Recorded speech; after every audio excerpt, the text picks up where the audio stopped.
नया सत्र नए अंदाज में विधानसभा पहुंचे विधायक। समरावता कांड जांच की मांग वाली टी शर्ट पहनकर विधानसभा पहुंची इंदिरा मीणा। जिले को बहाल करने की मांग को लेकर पोस्टर गले में लटकाए सदन पहुंचे विधायक मोदी। इधर रविंद्र सिंह भाटी का ओरण बचाओ संदेश। शुक्रवार को राजस्थान विधानसभा का बजट सत्र शुरू हो गया, जिसमें कुछ खास बदलाव देखे गए। सदन के अंदर का कारपेट नए रंग का था और बाहर भी कुछ विधायक अलग अंदाज में नजर आए। ये सत्र 40 दिन चलेगा। इसी सत्र में राजस्थान सरकार का दूसरा पूर्ण बजट पेश किया जाएगा। सत्र की शुरुआत राज्यपाल के अभिभाषण से हो गई है। इस बार इस सत्र में विभिन्न विभागों से जुड़े 10,000 से अधिक सवाल लगाए गए हैं, जिनमें स्वास्थ्य विभाग के 3,275 प्रश्न शामिल हैं। हालांकि इसमें से 639 प्रश्न पिछले सत्र के हैं, जिनका जवाब इस बार दिया जाएगा। इधर राजस्थान की भजनलाल सरकार ने पूर्ववर्ती गहलोत सरकार के चुनावों से ठीक पहले घोषित नए जिलों में से 9 जिलों और 3 संभागों को निरस्त कर दिया था, लेकिन सालुम्बर, फलौदी, खैरथल, तिजारा, कोटपुतली, बहरोड़, डीडवाना, डीग, व्यावर और बालुत्रा बच गए, जिसके पीछे की वजह इन इलाकों में पार्टी का जनाधार रहा। इसी बीच आज विधानसभा के बजट सत्र के दौरान नीमका थाना को दोबारा जिला बनाने की मांग को लेकर पोस्टर लेकर सदन पहुंचे विधायक सुशील मोदी का विरोध करने का तरीका रहा। दरअसल नीमका थाना को जिला बहाल करने की मांग को लेकर विधायक सुरेश मोदी गले में जिला बहाल करने की मांग का पोस्टर पहना हुआ था। सुरेश मोदी ने कहा कि वो कांग्रेस के मोदी हैं और दूसरे वाले बीजेपी की मोदी हैं। तो कांग्रेस का मोदी हूँ और वो जो है दूसरे मोदी जिनकी तरफ आप इशारा कर रहे हो वो बीजेपी के लोग। विधायक ने कहा कि नीमका थाना के साथ भेदभाव किया गया है।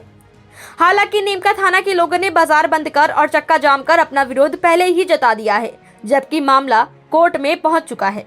कुछ इसी तरह बांसवाड़ा में पार्टी की कमजोर स्थिति संभाग मुख्यालय का टैग नहीं दे पाई। बिल्कुल यही स्थिति अनूपगढ़ और संचौर के साथ रही। इधर मुख्यमंत्री भजनलाल खुद भरतपुर से आते हैं, इसलिए डीग को जिले का टैग मिल गया। तिजारा के साथ ही खैरथल और ब्यावर में बीजेपी मजबूत मानी जाती है, इसलिए यहाँ कोई बदलाव नहीं दिखा। डीडवाना भी अपनी साख को बनाए रखने के लिए जिला बना रहने दिया गया। कुल मिलाकर फिलहाल विधानसभा का बजट सत्र और फिर आने वाले निकाय और पंचायत चुनावों में भजनलाल सरकार के लिए ये 9 जिले सिर दर्द बन सकते हैं। वहीं इस दौरान शिव विधायक रविंद्र सिंह भाटी भी अलग अंदाज में सदन पहुंचे। भाटी ने अनूठे अंदाज में पर्यावरण और परंपराओं के संरक्षण का संदेश देते हुए ओरण बचाओ लिखी भगवा शर्ट पहनकर रविंद्र सिंह भाटी विधानसभा पहुंचे, जिसके बाद सोशल मीडिया पर अब विधायक रविंद्र सिंह भाटी का वीडियो तेजी से वायरल हो रहा है। इस शर्ट पर ओरण बचाओ लिखा था। भाटी ने कहा कि पश्चिमी राजस्थान में ओरण भूमि को बचाने की लड़ाई बहुत समय से जारी है और वह इस मुद्दे को सरकार तक पहुंचाने के लिए आए हैं। उन्होंने ओरण भूमि को देव भूमि बताते हुए सरकार से अपील की कि इसे भूमाफिया से बचाया जाए।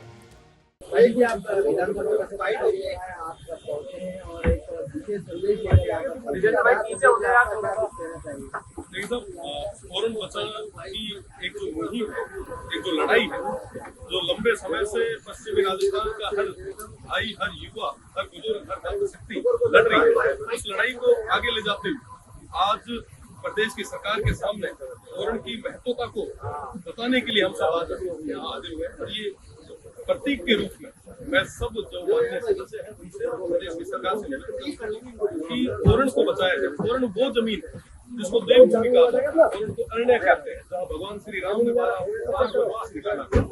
आज उस जमीन पर, उस देव भूमि पर कहीं न कहीं भूमाफियों की नजर है। आज उस जमीन को बचाने की जरूरत और उसके लिए हम सब आज एकजुट हुए और आने वाले समय में जहाँ कहीं पे भी ओरण भूमि को बचाने की लड़ाई लड़नी पड़ेगी, मजबूती के साथ लड़ेंगे। साथ ही इस दौरान राज्यपाल ने बाड़मेर जिले के तामलोर गांव का जिक्र करते हुए कहा कि मैं बाड़मेर जिले के तामलोर गांव गया था। वहां मैंने देखा कि एक झोपड़े के पास प्रधानमंत्री आवास बना था। मैंने नल खोला तो देखा पानी आ रहा है। पूछा तो पता चला कि पानी 800 किलोमीटर दूर सरदार सरोवर से आ रहा है। ये अच्छी बात है, अभिनंदन करता हूँ। मैं गया तो मैं नल खोला तो उसमें पानी आया। मैं पूछा वहाँ कि पानी कहाँ से आया, इधर तो पानी दिखता नहीं, लेकिन उन्होंने बोला ये पानी सरदार सरोवर से आया। मैंने बोला कितना लंबा है, तो 800 किलोमीटर से यहाँ तामलौर में पानी आया। एक अच्छी बात है और इसीलिए मैं उसको धन्यता देता हूँ। लोकतंत्र में विरोध दर्ज कराने का एक नया तरीका अपनाते हुए नरेश मीणा एसडीएम थप्पड़ कांड की याद भी आज विधानसभा सत्र के दौरान ताजा हो गई, जब सत्र के पहले दिन बामनवास से कांग्रेस विधायक इंदिरा मीणा समरावता कांड की न्यायिक जांच की मांग लिखी टी शर्ट पहनकर विधानसभा पहुंची। इससे पहले गुरुवार को इंदिरा मीणा ने एसडीएम को थप्पड़ मारने निर्दलीय उम्मीदवार नरेश मीणा से जेल में मुलाकात की थी, जहां उन्होंने समरावता की तुलना मणिपुर हिंसा से की थी। इंदिरा ने कहा था कि समरावता का कांड मणिपुर हिंसा से कम नहीं है। मणिपुर में जिस तरह से हिंसक घटना हुई है उससे भी ज्यादा बर्बरता पुलिस ने समरावता में की। यही नहीं, गिरफ्तार किए गए लोगों को थाने में इतना मारा कि उनके हाथ पैर टूट गए। किस तरीके की ये मुलाकात है, किस तरीके के मायने इसके निकाले जाएं? देखिए, जिस तरीके से पूरे राजस्थान के अंदर एक बहुत बड़ा प्रकरण समरावता कांड हुआ और पूरे देश ने इसको देखा, उसके बाद मैं पिछली बार भी आई थी मिलने, इन लोगों ने मिलने नहीं दी थी पिछली बार मुझे, और अब दोबारा से क्योंकि हमारा सत्र चलने वाला है, कल से हमारा विधानसभा सत्र चलेगा और जिस तरीके से हमने सवाल भी लगाए हैं कि समरावता कांड के अंदर आप लोगों ने क्या किया क्या नहीं किया, उसके बारे में हम कल बात करेंगे। कल से हमारी जो प्लानिंग होगी वो पूरी तैयारी के साथ में, और आज मैंने नरेश मीणा से बात करने का इसकी यहाँ निर्णय किया कि क्या क्या घटनाएं वहाँ पर हुई और कुछ चीज़ें ऐसी भी हो सकती है जो कि हमें हमारी नॉलेज में नहीं हो बाहर, तो इसलिए मैं यहाँ आज मिलने का मैंने उनसे विचार किया। और सबसे महत्वपूर्ण चीज़ है कि जिस तरीके से बंद रखा जा रहा है, जिस तरीके से जमानत नहीं हो रही है, मैं तो इसको आम एक निर्दलीय प्रत्याशी के रूप में नहीं, एक समाज का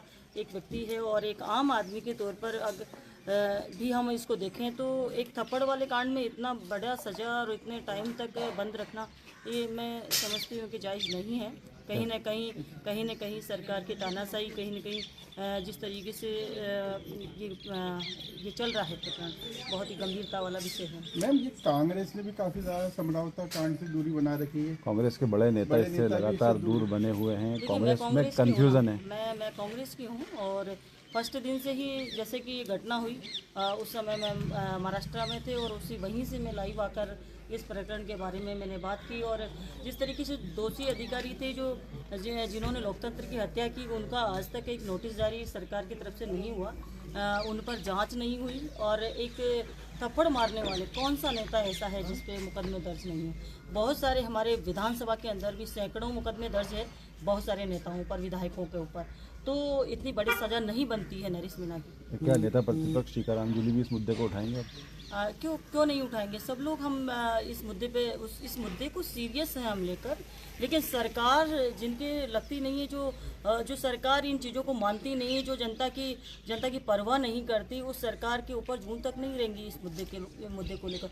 कितने लोगों का नुकसान हुआ, कितने लोगों के गाड़ियाँ भी जलाई गई, और वो जनहानि वो बच गया, थोड़ा सा मैटर की जनहानि नहीं हो पाई। तालाब के अंदर कितने सारे बालक वहाँ पर कूद गए, आग उन्होंने लगा दी। पुलिस ने जो कांड किया वो सारा का सारा रफा दफा कर दिया गया और नरेश मीणा के ऊपर लगाए गए आरोप सारे के सारे, जबकि ये सारे सबको पता है कि नरेश मीणा एक थप्पड़ मारने का मुलजिम है, और उससे बड़ा मुलजिम एसडीएम भी है जिसने लोकतंत्र की हत्या करी, उससे बड़े कलेक्टर भी जिसने ये व्यवस्थाएं नहीं संभाली, सब लोग इसमें शामिल हैं। नरेश मीणा जी क्या बात हुई अंदर? देखिए, जो घटना के बारे में हमारी बात हुई है कि घटना में और कोई क्या चीज़ें हैं तुम्हारे पास, ये जिस तरीके से तुम्हारी जमानत नहीं हो रही है तो प्रकरण कौन से हैं। छात्र राजनीति के प्रकरण सारे के सारे उन्होंने बताया कि मेरे छात्र राजनीति के प्रकरण हैं, या जो एक जो नेता होता है, जो पॉलिटिशियन होता है, उसके ऊपर जिस तरीके के रास्ता रोकने, थोड़ा बहुत जो भी आंदोलन करने वाले, वो वाले मैटर हैं, और उन मैटरों में इतना सजा नहीं बनती है जिस तरीके से किया जा रहा है। विधानसभा घेराव की चेतावनी 25 तारीख को बिल्कुल, वो सारा बहुत जो पूरा राजस्थान इस बात को लेकर बहुत सीरियस है, और पूरा समाज भी इस चीज़ को लेकर बहुत मतलब अग्रेसिव है। आज हम सब लोग देख रहे हैं कि 25 तारीख की जो वो है, उसके अंदर काफ़ी लोगों की तरफ से मेरे पास मैसेज आ रहे हैं, बहुत अधिक संख्या में लोग पहुंचने की उम्मीद है।